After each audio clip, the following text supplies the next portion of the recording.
Welcome to Disaster Recovery for Federated Systems. Mark Bolinsky, I think everyone was in here in my previous sessions.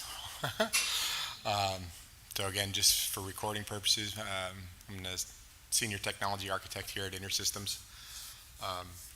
In this session, we'll be reviewing what is a federated system. We've gone over it already in the previous session, so for the sake of time, we won't go into that much detail of what a federated system is. We can go back and look at the backup for federated systems for review, so that way we don't waste too much time. But we're going to focus on disaster recovery events. So just a quick review of what federated environment is. It's just multiple database instances grouped together in a logical representation that make up your system as a whole. So I don't want to cover too much of that detail. Again, referential integrity in a disaster recovery scenario is paramount. Again, you don't want to have referential integrity issues or logical transactional issues, however you want to call them. And we're going to talk about the different time gaps we can have. In the previous session, we talked about from a backup standpoint. Now we're going to talk about it more from a disaster recovery standpoint and how it impacts your recovery point objectives, your recovery time objectives. And from a disaster standpoint, it could be anything from a failure of an entire data center, failure of telecoms, or maybe even just failure of a server or storage. So, as I mentioned, you'd see the previous session on backup and restore for federated environments, where it covers the recovery point objectives, recovery time objectives, SAN storage protection or consistency groups, and then budget constraints. So you can go back and review that as a refresher. So now using DR async mirroring in this example in a federated model may not be all bad, especially if your application is knowledgeable of transaction tracking across the federation and has some sort of reconciliation process that can be used to roll back or clean up inconsistent data across the federation. This reconciliation process is not part of DR async mirroring, so this would be something that you'd have to write on your own as part of your application, because we have no knowledge of what your application transaction may or may not be doing. So, as I mentioned in the backup session, if you have all the journal files from the primary data center before everything went bottoms up, you could safely recover to a consistent point in time up until the point of failure. But in most cases, and in most DR situation, you probably won't have all your journal files from the primary site. So, great. And now what? So, as I mentioned in the previous slide, there's no guarantee all the async mirror members are caught up to the exact point in time. And I'll show a diagram here in a little bit that shows a different time gap. Could be many reasons for this, such as simple delay or disconnect in the journal shipping process of DR async mirroring for any instance, or one instance is slower than the other, one's more heavily loaded than another. It's many possible reasons. So, following on to what we had in the previous session is considering the same scenario before. As we have the same example. We have a health share registry, multiple edge a single edge gateway, an access gateway, and a patient index. System administrator sets up DR async mirroring on all instances to replicate to a secondary data center. But in the event of a disaster, there's no guarantee that all four of those instances are at the exact point in time of when the disaster happened on the destination DR side. So here's another, again, illustration. So to expand on this, here's the timeline of the same four health share instances we had before. And it kind of shows the creeping doom, if you will, in that some event or multiple events has all the instances at a different recovery level or point in time at the DR side. So each four are at different points in times, as the graph showing here. We can have the registry ahead of the edge gateways. The patient index is ahead of the registry and edge gateways, and an access gateway is more current. Not that the access gateway is all that important, but the other three, from a data integrity standpoint or referential integrity standpoint, the registry, patient index, and edge gateways are crucial.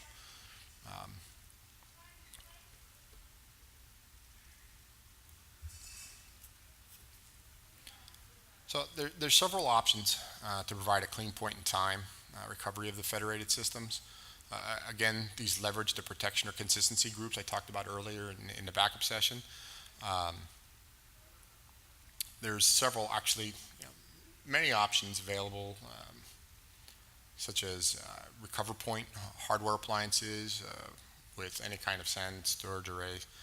Well, specifically with the Dell product, I believe Dell RecoverPoint only supports Dell EMC type storage, their Unity, Extreme IO, VMAX.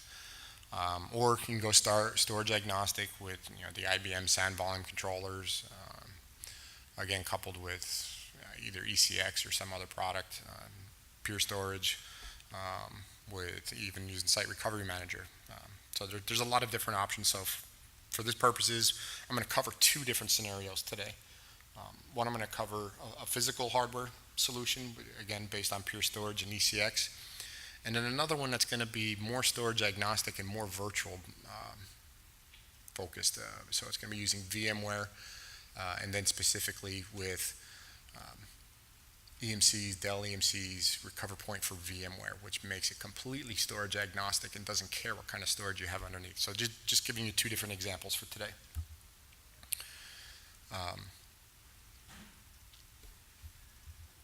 So again, here's my commercial slide. Don't want to go over the highlights again. Certainly read. This is certainly not an exhaustive list, but basically again, the protection groups allowing to create the clones.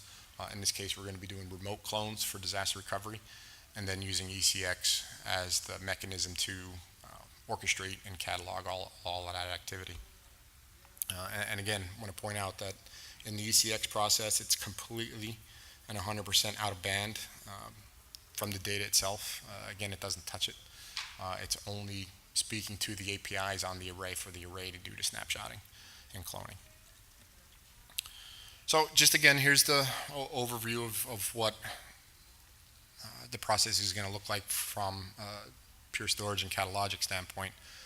We had the same inventory scans we had before. We create an SLA policy. Now the difference with this SLA policy is we're going to select a different storage array as the target rather than Bangor was my original local site, and then we'll see here in a minute I have another storage array that's designated as my remote site. So using the same deployment model we had in the earlier session, we have the same primary data center with 2 production servers, again supporting 4 federated health share instances. We'll have 3 on one server. Again, there's the registry, access gateway, and an edge gateway, and then we have patient index on the other server. Then we have a non-production server, again, supporting our DevOps or stage environment, and other roles, again, database integrity checks, and that's all on one flash array. Or you can have 2 if you want. Now the secondary data center, it's another set of production-ready servers with its own dedicated flash array, presumably in a different geographic location, whether it's same campus, different buildings, or different geographic facilities, different data centers, 100 miles apart. And then you have the ECX, again, deployed as a virtual appliance on any existing vSphere cluster. And again, ECX just communicates directly to the storage array. And then you'll use any kind of traditional VMware replication strategies because you can only have one active ECX server at a given time. So in the secondary data center, it's there, but it's not there. It's only there waiting in the event of a disaster. So again, we set up our SLA policy. I use the same retention policy, 7 days for keeping source, 30 days for destination. Now here's where the RPOs are different because we can actually have an SLA policy of much shorter than just daily. We can do it as short as every 15 minutes, as I mentioned earlier. But this is all defined right in here.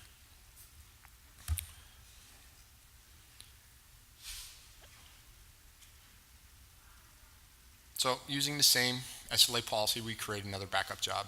We use the SLA policy we defined. In that scenario, we had a secondary storage array. So we have the same 4 instances from the inventory scan. We choose the DR policy, we create it, and then off we go. It's scheduled, it's run, you don't have to worry about it. You can set up logging and log into the UI and have it email you or whatever, send alerts. And now this is the purity. This is on the DR side. Again, we have our consistency group created, and this is just showing logging into the array and showing that the consistency group got created on the primary side. So we're covering 3 volumes, 3 disk volumes, which is on 2 servers, but supporting 4 health share instances.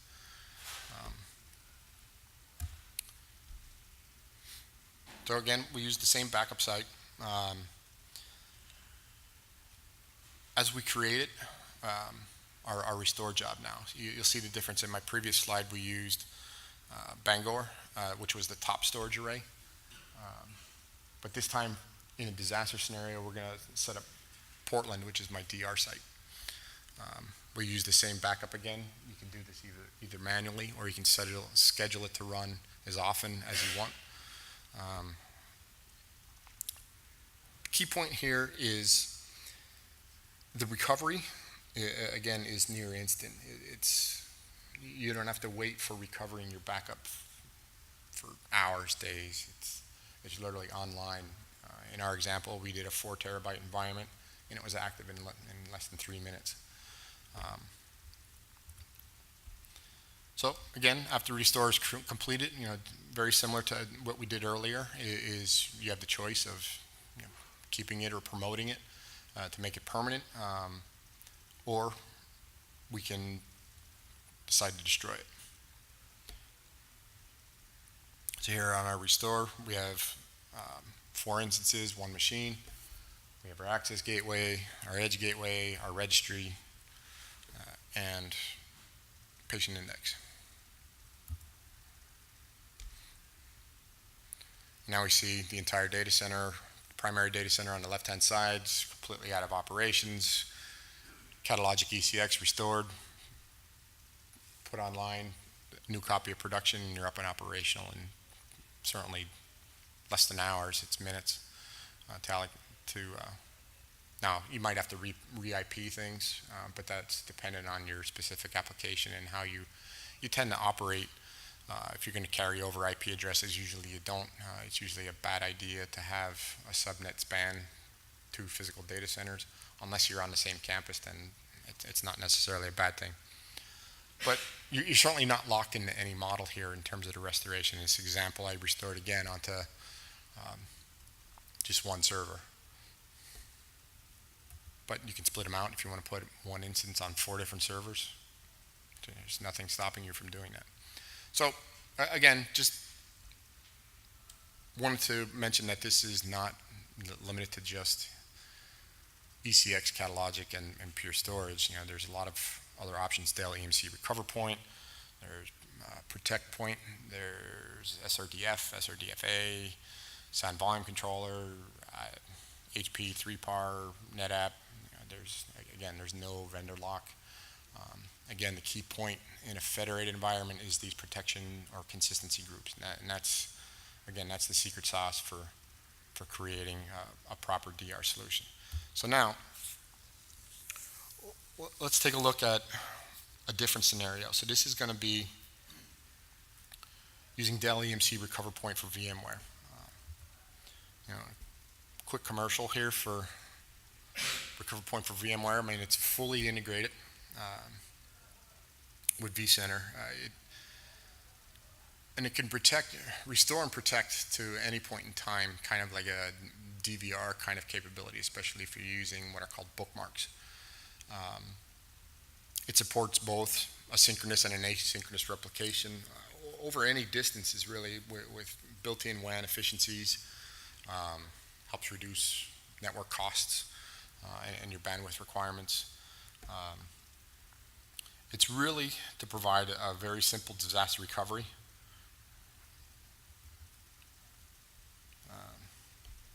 Solution. So here we have a typical deployment model. 2 ESX clusters in my scenario here. They can be in the same data center, different cabinet, same campus, different buildings, or even many miles apart. Again, it's really up to you. So RecoverPoint is easily installed onto your existing ESXi servers. There's tons of flexible different deployment options. ESX splitters reside on all servers for what are going to run your protected workloads, allowing replication and recovery at the virtual disk layer, at the VMDK layer, or an RDM, which is really important here. And it's that granular level. Since the IO splitter resides within the hypervisor itself, RecoverPoint can replicate VMs to and from any storage array that's supported by VMware. Say for example, on one data center, you're using a hyperconverged solution, whether it's Nutanix, vSAN, whatever. To the other side, you have a Dell EMC Unity array.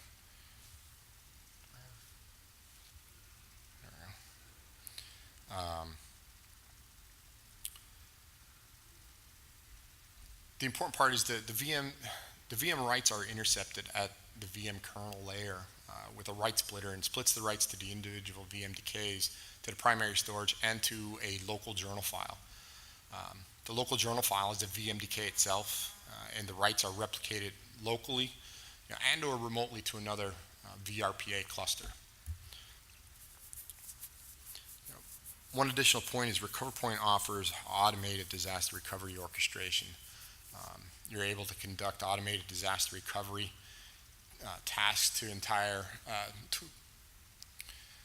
at an entire site level, basically for RecoverPoint to simulate a disaster within it to make sure things are working properly. It also has automated workflows built in it, so you can have recover from any logical point of corruption or point of data center. So if something strange happened in the middle of an operation at, say, like 10:52, but you wanted to go back to, if you had a bookmark at 10:45, you can certainly go back to do that. So RecoverPoint offers a similar concept as Pure Storage, which they call consistency groups. Pure Storage calls them protection groups. RecoverPoint calls them consistency groups. It's kind of the same principle. It provides the same write order guarantees, which is the essential part for any federated environment. In RecoverPoint, there's tons of options though to accomplish this. You can create what's called a group set. A group set is a collection of consistency groups, which to the system applies parallel bookmarks to at some defined frequency that you would allocate within vCenter. Group sets are useful for consistency groups that are dependent on one another to make sure that they work together. I talked about bookmarks already. So bookmark, it's a name applied to a snapshot to identify it for future use at some point in time. So if you want to say, I want to create an hourly bookmark, sure, go ahead. And that's what gives you the DVR kind of capability. So it's not that it's doing a snapshot every so often. It's a consistent replication feature that you just insert your bookmarks, and it's all built into the vCenter as a plugin. It also allows you to have startup sequences which are very useful. They provide you with a prompt to be displayed as part of the process to perform some specific task or before continuing the process of recovery. So if you need to have something start in specific orders, like if you, in the case of HealthShare, you want the registry to start before anything else, you can have it force that startup procedure. You can have it also fully automated, so that way if you want a prompt, you can set a timeout. So that way if it sits there unattended for X amount of time, it can restart itself and continue on after, if you set a timer for 5 minutes, 30 minutes, whatever, it'll continue on, it won't hang up. Or you can define no timeout, and it will sit there indefinitely until someone actions on it.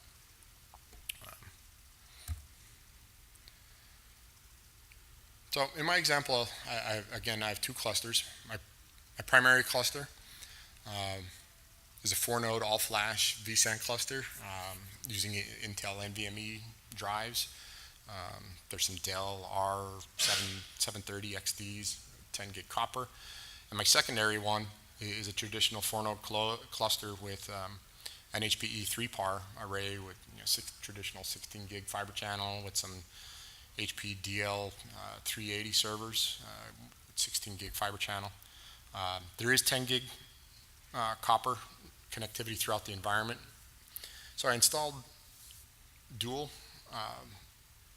virtual RecoverPoint appliances, or VRPAs, on each site for resiliency in the cluster, and then you create the iSCSI initiators to communicate between the two clusters. One point is I used version 5.0 in my setup, and it does require iSCSI. I believe 5.1 has been released, and it no longer requires iSCSI, but I can follow up with Dell and EMC on that one.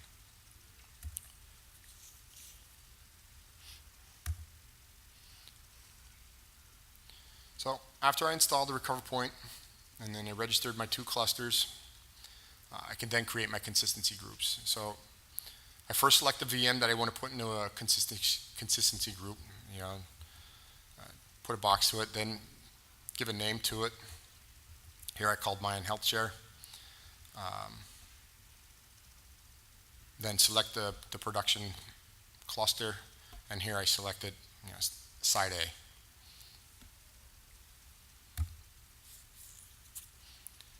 Then here we can select the additional VMs to be part of that consistency group. So to kick off the creation of the consistency group, you start with picking one, and then you can add as many as you want.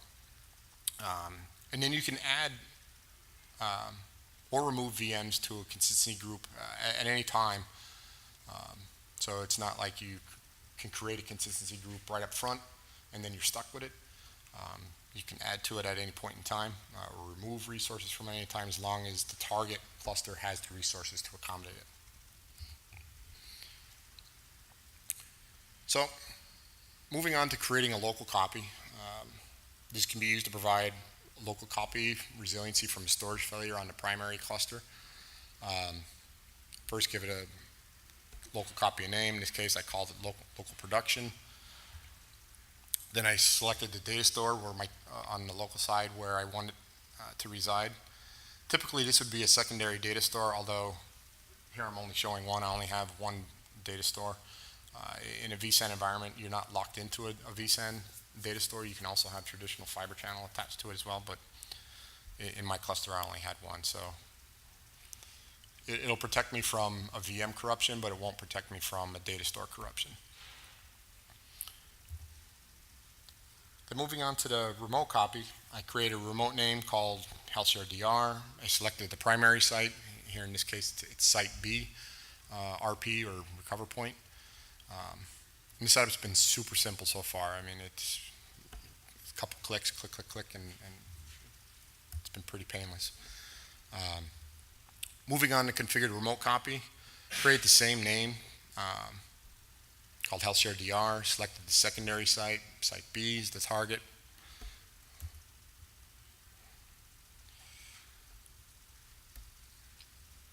Then you want to select your journal size. And this is where it becomes application dependent and actually more workload dependent. In my example, I just left it at the default values, which I believe is 10 gigabytes. Your application's workload is going to dictate how big of a journal file it's going to need. And I wish I had a number to tell you or some sort of rule saying X this, set it to that. It's really going to be a trial and error basis based off your workload.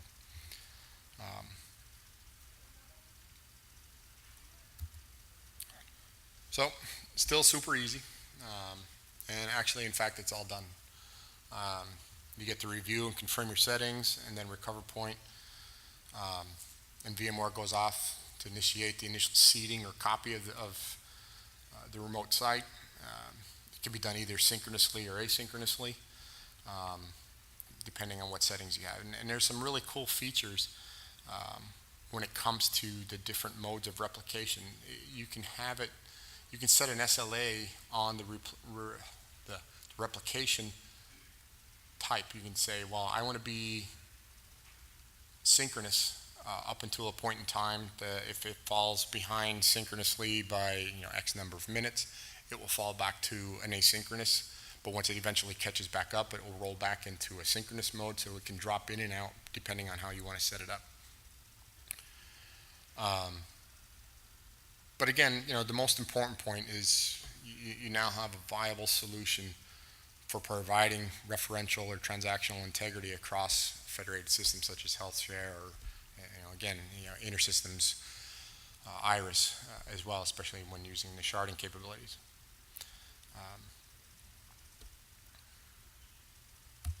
So, nice and short today. I can be reached to further discussion on this. The key takeaway here on this is, again, the consistency groups and creating that logical grouping for your snapshots, whether it's for disaster recovery, for backups. That consistency group is very important. So I'm available in the Tech Exchange most of tomorrow. Reach me by email. If you have any questions now, I'm certainly available, but complete the survey. I get these out of here early. I know it's near the end of the day. And everyone's ready to go have some beers. I know I am. Any questions? I do better with questions than a whiteboard, so I'm not a PowerPoint guy. I have a question. So I'm not quite fully following here. So in a situation, HealthShare, we've got almost everything on one instance, and then another instance over here that's with just HSPI, for example. Yep. And one of them fails, and the other one doesn't. Don't we have a potential timing issue where HSPI might have some data that this guy doesn't, or don't we have to worry about those kinds of things? Are you saying that? Well, go ahead. Yeah, No, keep going. Well, don't we have a potential timing issue where MPIs might be off or something along those lines? That's where the consistency group becomes important, because The consistency group is to keep the journal files? nope. So the consistency group, what the protection group will give you is it gives you an exact point in time representation of the data across all the systems. And that's what you described is the exact timing hole, because if you did a recovery, whether you went from a restoration of a backup or in a DR scenario, you have that timing gap where MPIDs can be assigned or mix matched, and that becomes a mess. And that's why the consistency groups or protection groups become very important, because that's gonna enforce that exact point in time across the federation of all the HealthShare instances. Okay. Sort of a follow-up question. Let's say that you have a HealthShare environment that it's not federated. You've got everything all in one instance. Yep.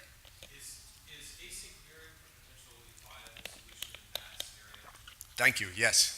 Yes, it is. So as of, well, I guess formally today, but we've had a lot of internal product and senior management meetings on how best to provide disaster recovery, and more so also just simplifying the environment.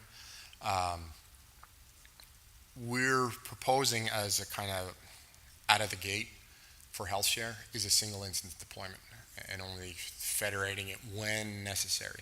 And when we say single instance, what that would be is multiple namespaces with the different components. Now there's a couple caveats on or products or components of HealthShare where we still want them federated.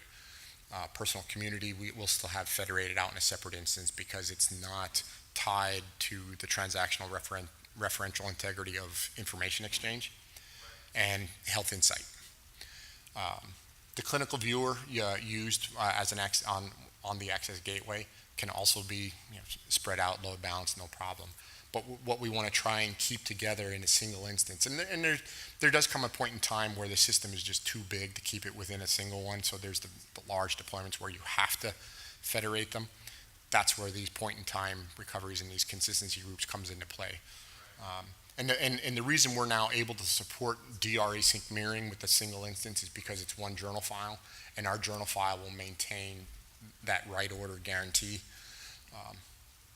because it's all in one transaction journal. I love questions. Anyone else? All right, well, if things come up later, email me if you have different alternatives or solutions you're looking at. We're certainly here to help and advise as appropriate, and good luck. Thanks.